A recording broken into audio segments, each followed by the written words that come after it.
Good morning, Kurt. Thanks so much. A suspected domestic dispute has left a woman in hospital clinging to life and a man dead. Police rushed out to a home on Hartsmere Drive in Stittsville yesterday morning after a man called 911 and said he had beaten his wife with a baseball bat. Neighbors have identified the couple as Peter and Teresa Lefebvre. We attended the scene and found a lady with severe injuries.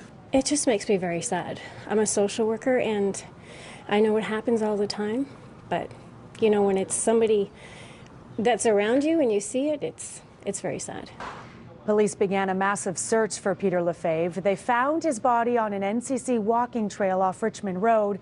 Police say he had killed himself. The couple have 2 teenaged boys. Gatineau police are searching for a suspect after a shooting in Hull. Shots were fired inside a home on Barry Street around 1:30 yesterday afternoon.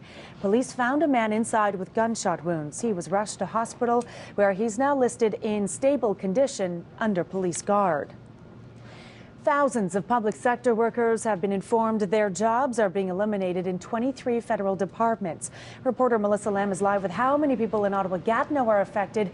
And Melissa, the cuts aren't over yet. No, they're not, Annette. And thousands received notices yesterday, and it's expected another 1,500 additional ones will be sent out over the next few days. The union representing professionals and scientists say notices will be sent out to doctors, engineers, and scientists, many of them from departments such as Natural Resources and Agriculture and Agri-Food Canada.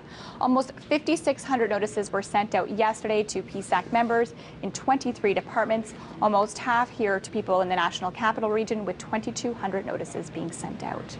Now, the notices doesn't mean the employee will lose its job, but it will be affected in some way. The details on how have not been released. Annette?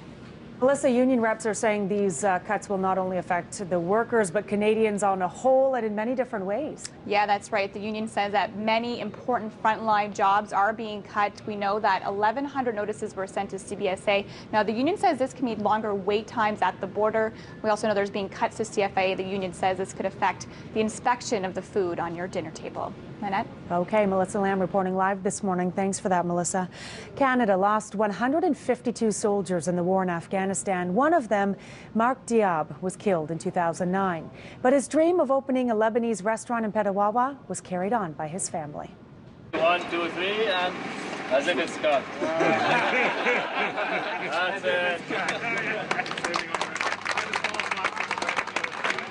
Mark was dreaming to have a restaurant, a shawarma restaurant, to make his friends and colleagues and brothers save the trip to Ottawa to have this kind of food. He loved it. You have no idea just what it means to us to be able to come into your restaurant when we do and be welcomed like we are, and to be considered family and to have been to your home. Mark had said to his mom, he said, you know, Mom, Dad, I would love to have our family restaurant so that my friends, my fellow soldiers, can enjoy the food that I grew up with and the food that I love. For myself, it means a lot knowing that people around here are still, you know, seeing Mark's memory all around the community. Even overseas, he used to talk about this was his dream, opening up a couple of shawarma restaurants. So to see everything kind of go in fruition, I mean, I couldn't be happier for his family. Jihan said that her son Mark had said, you know, all these fellow soldiers, they're my brothers and sisters. And she said, well, if that is the case, then I must be their mom. Every occasion like this makes it more solid to see that he is really still among us and he'll never leave us.